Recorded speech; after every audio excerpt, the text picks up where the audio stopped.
22nd Amendment to the Constitution is crystal clear. No person shall be elected president more than 2 times. What started with jokes and Trump 2028 merchandise has morphed into a serious discussion. Trump's most loyal allies are broadcasting it. Steve Bannon, his former chief strategist, bluntly stated, Trump is going to be president in 28, and people just ought to get accommodated with that. He even claims at the appropriate time we will lay out what the plan is. But there's a plan. So what is this secret plan? Let's be clear about the law. The 22nd Amendment was passed specifically to prevent a president from serving more than 2 terms. Constitutional law experts overwhelmingly agree. There is no known legal walkarounds. Even close allies have admitted that there's no clear path. So if the door is legally welded shut, why is this conversation still happening? Because the plan may not be about a legal victory, but a political one. The strategy is a campaign of political signals and defiant rhetoric. First, Trump himself keeps the idea alive with coy statements, sometimes admitting he can't run, other times saying, we'll see what happens. And then you have allies like Bannon, who speaks of a 3rd term as an inevitability, framing it as the will of the people overriding the Constitution.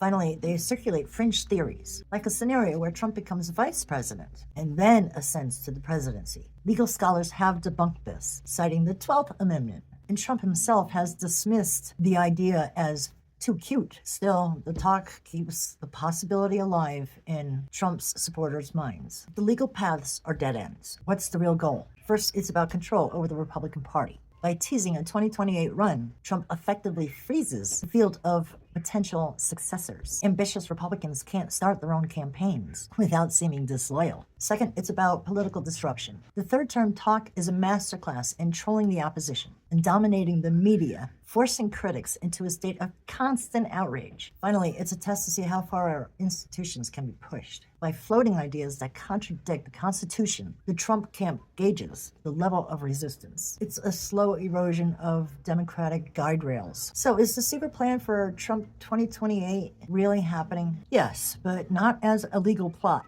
The constitutional barrier is real. The actual plan is more subtle. It's a strategy to maintain control over the GOP, keep opponents in a state of permanent reaction, and continue testing the limits of America's constitutional order. The talk of 2028 isn't about securing a future election. It's about securing power in the present. The goal may not be for Donald Trump to serve a 3rd term, but to ensure that the political landscape of 2028 is one that he, and he alone, has shaped. Hang in there. There's more coming.